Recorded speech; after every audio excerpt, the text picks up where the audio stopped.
May 21st, 2026, we are in the 5th year and on day 87 since the start of the full-scale invasion. Welcome to the Situation Report. In today's report, we will look at a lot of things. Yesterday, we looked at the Russian territorial gains near Vovchansk. Today, we'll do exactly the opposite and take a look at the Ukrainian countermeasures to that. We will also take a look at what the Belarusian ruler Lukashenko has to say. And what we will also look at are some very, very interesting attacks on the Russian land supply route, as well as on many other important pieces of infrastructure that we will take another look at during the course of the video. And we will take a look at a section of the front that we already focused on yesterday. In the area of Vovchansk, coordinated Ukrainian counterattacks are apparently underway after Kiev had already redeployed units from the Kupiansk area to this section of the front weeks ago. The goal seems to be to push Russian forces back from the eastern bank of the Seversky Donets again, and to further narrow their bridgehead along Vovchansk. It's important to note that this is apparently not a counteroffensive, but rather a limited tactical countermeasure in the form of small counterattacks. The forces deployed are by far not enough to launch a large-scale recapture. Instead, Ukraine is obviously trying to find and exploit local weaknesses within the Russian defenses, and also to destabilize Russian advances. The current fighting is therefore mainly concentrated in the Liman area, Vilcha, and the further southern outskirts of Vovchansk. These are the areas meant here. Here is Vilcha, and over here is still Liman. And right now, some counterattacks are taking place on the Ukrainian side here. The goal is to push the Russians back behind this river here. But of course it goes a bit further. Yesterday, we saw that the Russians are located in this area here. This was the area they observed yesterday, shown in light red. Below, in dark red, is the area that has now been added. I have looked at the sector again over the past few hours. New geolocated footage showed Russian soldiers holding up a flag here. That was pretty much here in the south of the town and also once here in the east of the town, which is why this area is now also proven to be controlled by the Russians. There are also counterattacks happening here. As I mentioned, we already examined the consequences yesterday in detail, including what happens when the Russians advance here. And I read in the comments that someone said it was pretty detailed for such a small village. Yes, of course, but even such a small village makes a big difference. You shouldn't always look at it the way many others present it. Every village really has a direct impact on the front line and, of course, on the surrounding units as well. But enough about that. But let's take a look a bit further west from here, because here we see a territorial gain. Because in the area up in Staritsya, southwest of Vovchansk, there were attacks by Ukrainian units. Formations of the 2nd Battalion of the 23rd Assault Regiment started together with the 72nd Mechanized Brigade, a coordinated attack operation against Russian positions around the Cholmogrove Forest Complex and Hill 209.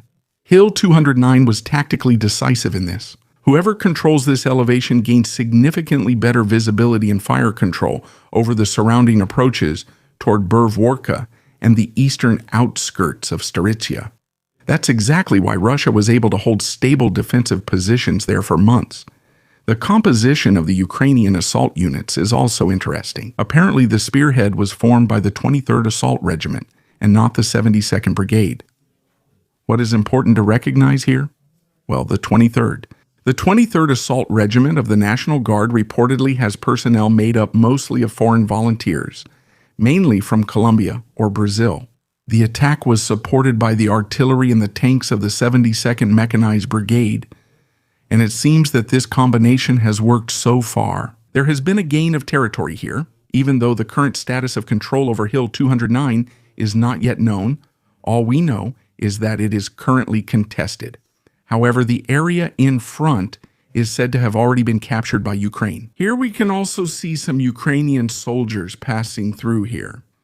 After artillery preparations, Ukrainian assault groups apparently managed to penetrate deep into the Russian lines and push back the Russian 1009th Rifle Regiment deployed there. Russian counterattacks, even with the support of glide bombs, were unable to retake the lost positions. This is operationally interesting because Ukraine did not simply carry out a local advance here. By recapturing parts of the village and the area in front of Hill 209, the pressure along the road toward Hrvatka increases, making the front line much more unstable for Russian forces. That matches the recent Ukrainian counterattacks across the Vovchansk area. Kyiv seems to be deliberately pushing back Russian bridgeheads and forward positions along the river and forest lines before Russia can reinforce them. That's what we're seeing. Here, they're trying to push them back behind the river. Here, they're trying to push them back along the river and back into the city. And here on this side, we can also see that a Russian bridgehead is now formed. And of course, they're also trying to push it back here. But here, I think that if the Ukrainians don't act quickly now, the Russians could take control of the place very, very quickly. And if you paid close attention, you'll see that there's another dark blue spot here on the situation map. Why? This area was marked in red by me for a long time. I was able to change it back to blue now because we are seeing artillery attacks by the Russians here, targeting units of the 58th here. They are attacking the motorized rifle brigade of Ukraine. And of course, they wouldn't shell their own people here, which means there must be a Ukrainian presence here. The footage is exactly 1 day old. Lukashenko is now trying more and more clearly to distance himself from direct involvement in the war against Ukraine. He stated that Belarus would not allow itself to be drawn into Russia's war and would only fight if Belarus itself is attacked.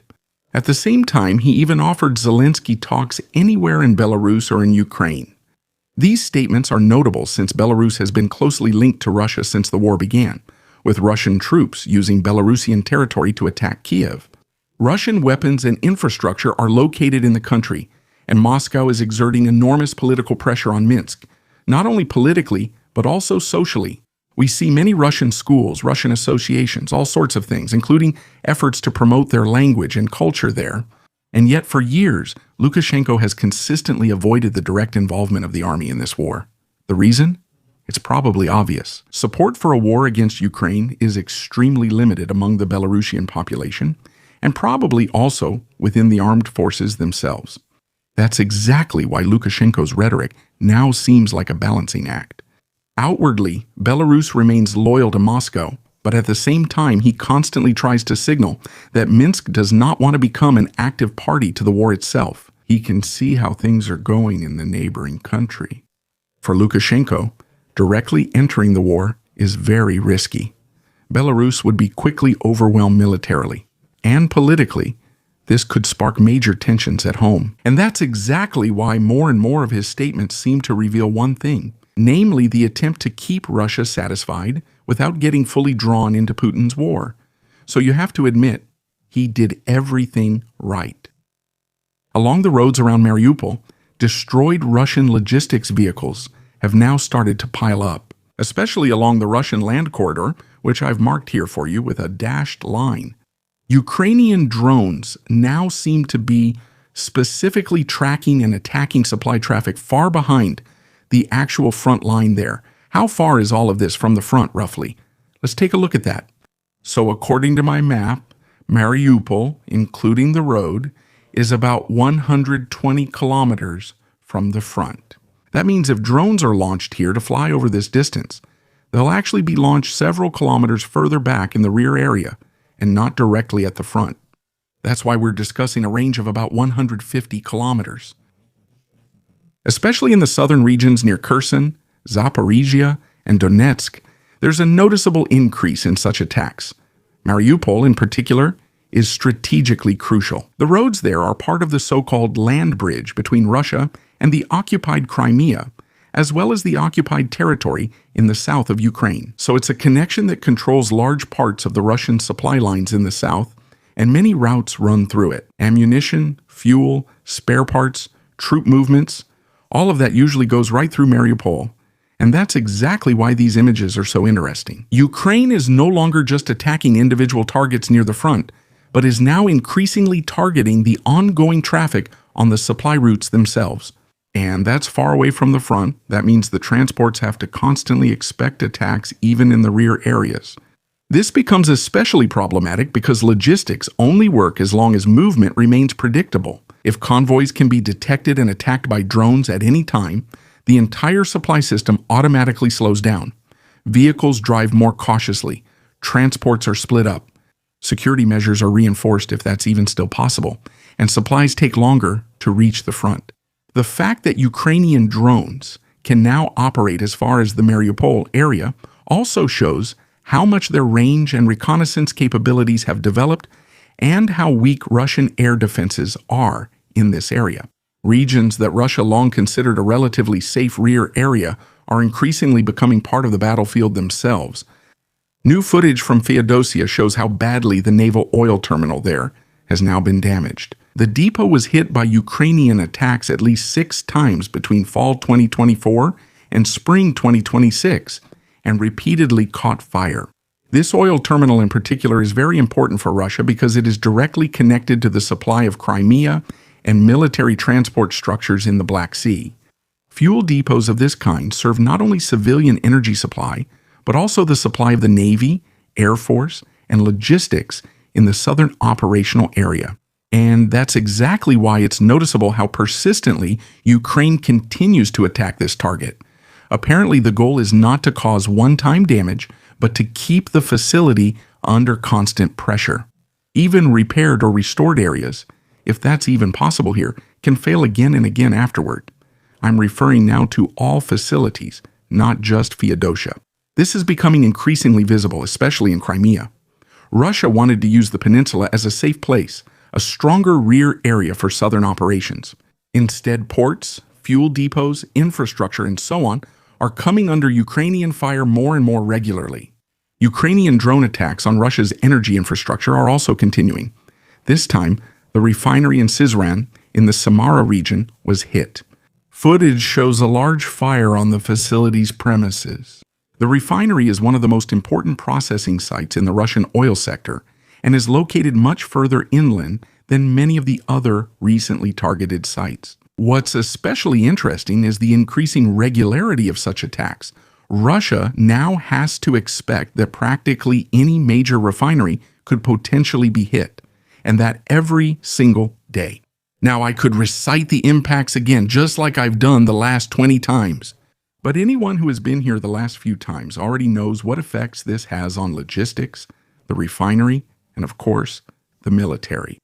The Ukrainian President Zelensky reports an attack by Ukrainian special forces on a headquarters of the Russian Domestic Intelligence Service, FSB, as well as on a Pantsir S-1 air defense system, both in Crimea. A video was released showing several drone strikes on buildings and positions.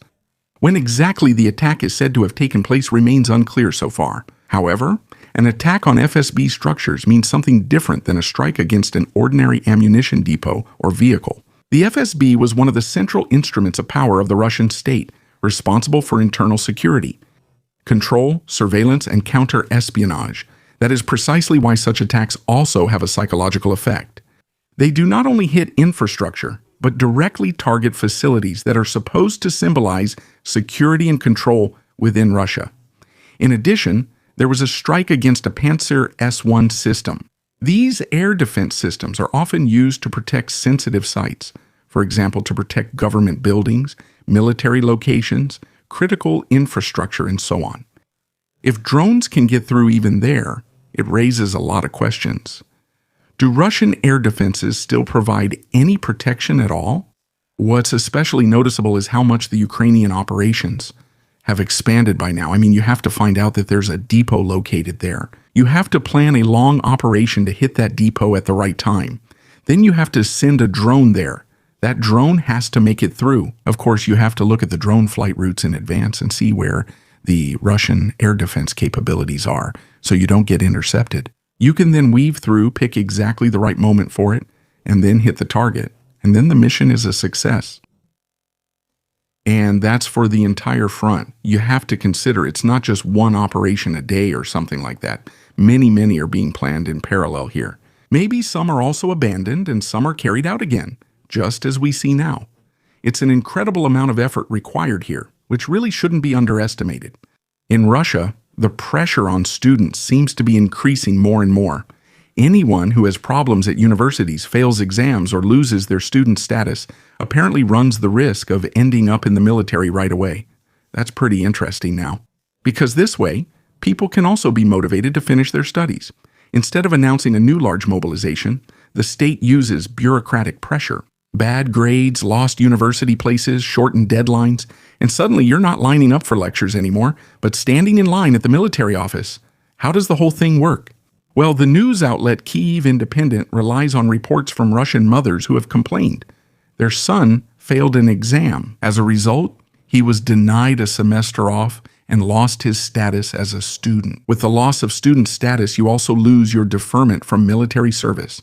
He was taken directly to the Moscow draft office and was also examined. A similar case also occurred at Bauman University in Moscow. Here, the affected student was drafted into military service despite being on a semester off. Shortly afterwards, he was in Ukraine. Now, think back a few weeks.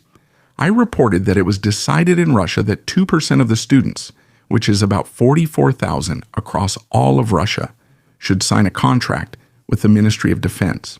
It was strongly advertised here that students would not be assigned to combat units, but rather to drone units or electronic warfare. The time they miss will also be partially credited towards their studies. Also, and this is the funny part, you can sign a contract that more or less guarantees a student a spot in a competitive drone unit after graduation. That's what they're promised. And you sign this contract while you're still studying. But you only get into this unit if you actually complete your studies.